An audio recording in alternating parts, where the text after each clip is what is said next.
Okay, what else do I need to tell you? Emotional work.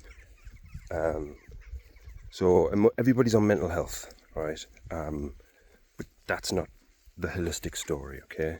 And everybody kind of puts emotional health underneath mental health, but that's not true, okay? Your heart is what leads you through your life, okay? So what you need is a holistic picture. You've got your mind, you've got your emotions, your heart, you've got your physical body, and then you've got your spiritual self, right? From my perspective, life is a spiritual journey. So every time I talk, I'm coming from the spiritual perspective, because for me that's the higher level, right? So we're working top down.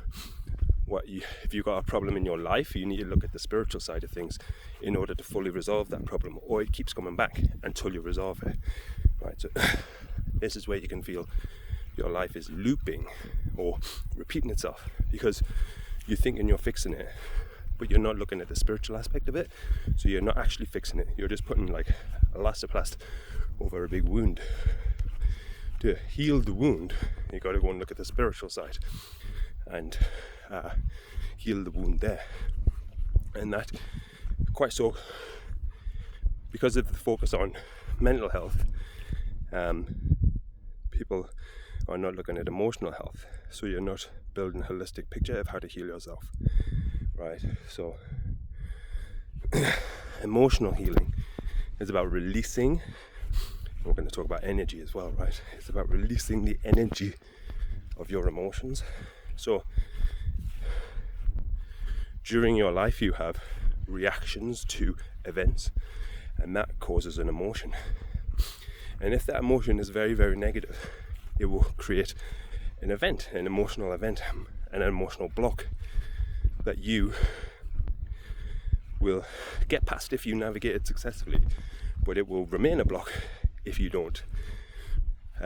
So the blocks that occurred in your childhood, you were not mentally and emotionally and physically able to navigate them.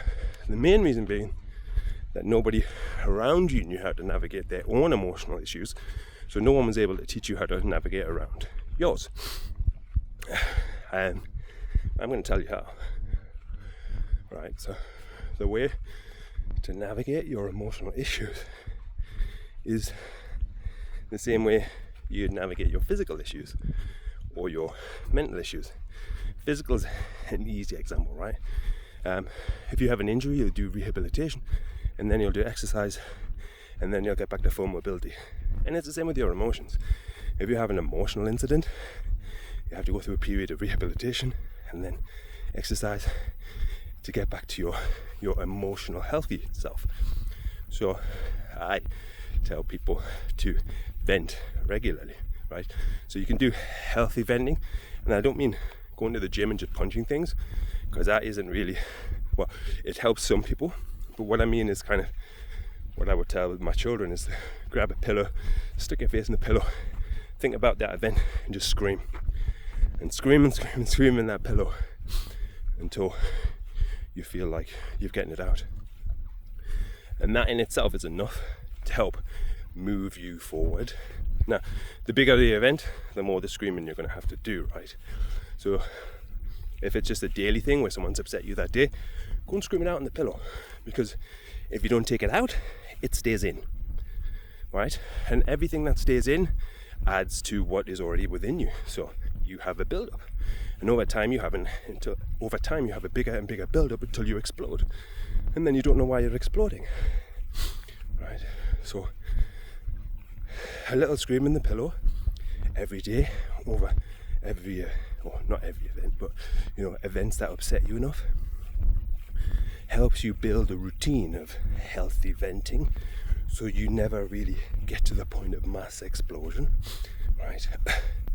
But when you work this in as part of a healthy routine, what you find is you become a regular expressor, right? So that emotion will come out through screaming, but then over time that emotion will start coming out as crying, right? And for some people this is really, really hard, because they feel they can't cry, or crying has shame attached to it, or some element of weakness to crying. But all crying is And nobody taught me this when I was young. All crying is your body's way of releasing trauma, right? So there should be no shame associated with your body's need to release trauma. It is healthy. It is healthy for your body. Your body needs it. So you have to let go of that idea that there is something wrong with crying and express it. Okay, so with those things, with those practices, what you're starting to do is heal yourself emotionally. You're allowing the blockages to release and come out, and then you're training your emotional body that it is okay to release instead of storing. Release and release and release. What you have to watch with that is that when you start getting to the bigger stuff, it's big releases, and they can feel quite heavy and traumatic, but those feelings are momentary. As long as you keep releasing, they will pass. Now, I've had big releases like that, and it's felt like the world was going to end, because I've had to deal with a lot of trauma from my past, but the world didn't end, and I got through it, and I was better for it. So this is how you start a regular practice of healthy emotional expression, and it's part of it. Feeds into your mental health, it feeds into your physical health, because one body is dependent on the other body. So if you have bad emotional health, you will have bad physical health or bad mental health, and if you have bad mental health, you will have bad emotional health and bad physical health, because we're interdependent. Okay, so you need to work in all of these areas regularly to find the healthy you, and that then leads you on to self-actualization, happiness, fulfillment, and all that good stuff. Okay, try it. Don't just believe me. Try it and see how you get on.